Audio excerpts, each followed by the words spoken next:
Well, it's December, and I'm doing a job now that I should have done some time back. I'm going to make the Christmas cake. Uh, Delay this year has been finding the glacé cherries.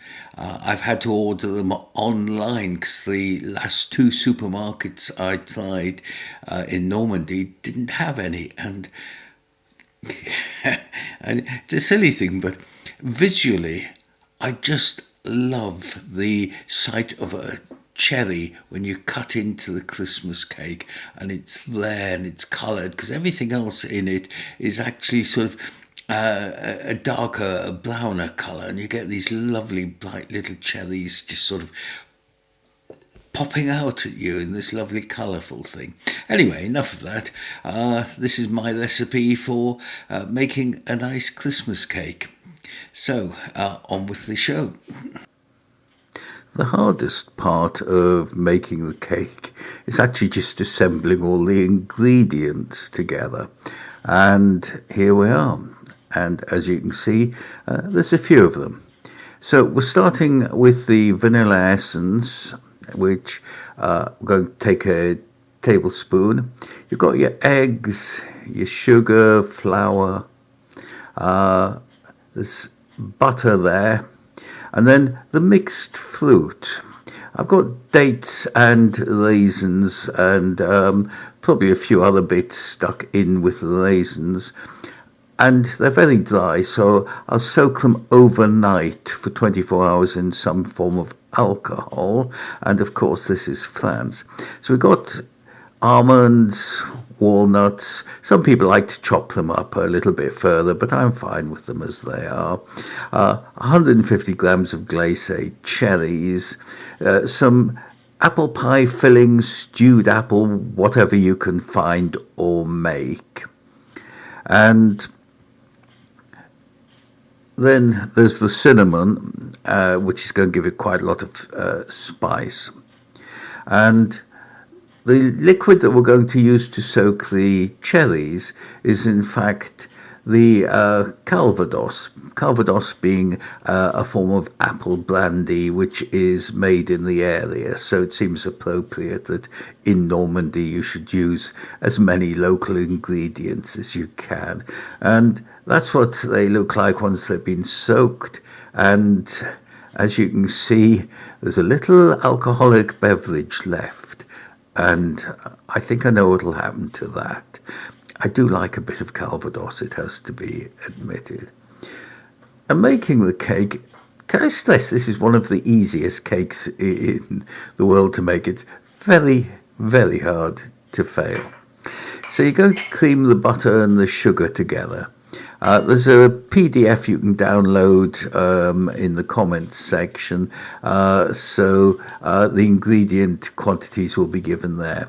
Now, creaming the butter and the sugar with a spoon, which is what it tells you most recipe books, is not what you need. My grandfather, who was a master baker, said, just get your hands in there, boy. And so I did. He said it in a Geordie accent, I have to admit.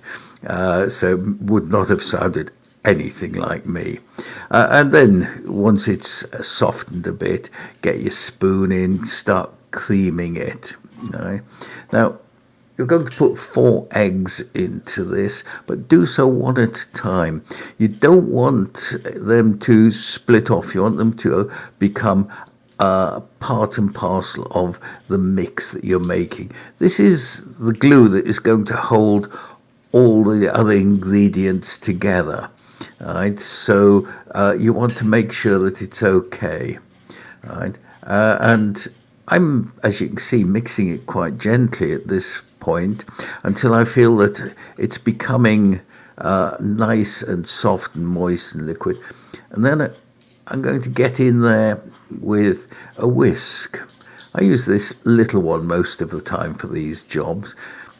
You don't need a mechanical thing to do this. In fact, to be honest, I've never actually used a mechanical one on this. And I've made plenty of Christmas cakes over the year. I used to make 2 at a time. one for now, one for Christmas. I find them very addictive. I mean, look at the ingredients list here, and there are lots of things which smell beautiful and taste lovely even before they've been cooked and mixed together. Right? So now the flour, once you've got your eggs mixed in, flour needs to be, well, the books will talk about folded in, never mind that. Just make sure it mixes in properly. You do not want anything to sort of split. And once you've mixed the flour in, this is the really easy part. All right, so that's the cinnamon and then the vanilla. All right, a nice big spoon of vanilla. I do think it adds something. Not everybody uses vanilla in their cakes. And then we're adding all the other ingredients, the walnuts, the almonds will be next, yes. Just plonk everything in. I love this bit. Oh. I love glacé cherries. I don't like them, the too sweet ones, but yeah, just an ordinary cherry cake has me just sort of drooling at the mouth. Right. So that's the stewed apple pie filling. I've even been known to use baby apple in the past. The soaked, beautifully smelling. I mean, you can imagine you've got the smell of the fruit and the smell of the alcohol and everything else, the spices that you're adding in.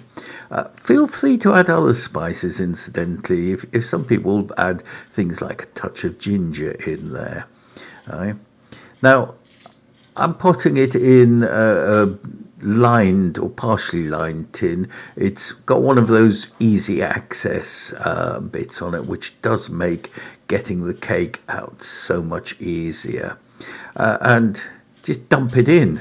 There's no finesse about this. And let's be honest, this stage, it's very sweet and nice, but not very appetizing looking. Now, it's going in the oven preheated at 160. I shove it in the middle shelf. It's a fan assist oven, not a full fan one. And after about an hour and a half, I'll take it out and check it. A little wooden skewer stick of some sort stuck in the center, and you're looking to make sure that there's not too much sticking to it and that it's not too sticky. Right? So this one's going to get next to the half hour to dry it out, and it should end up looking like this. Wow.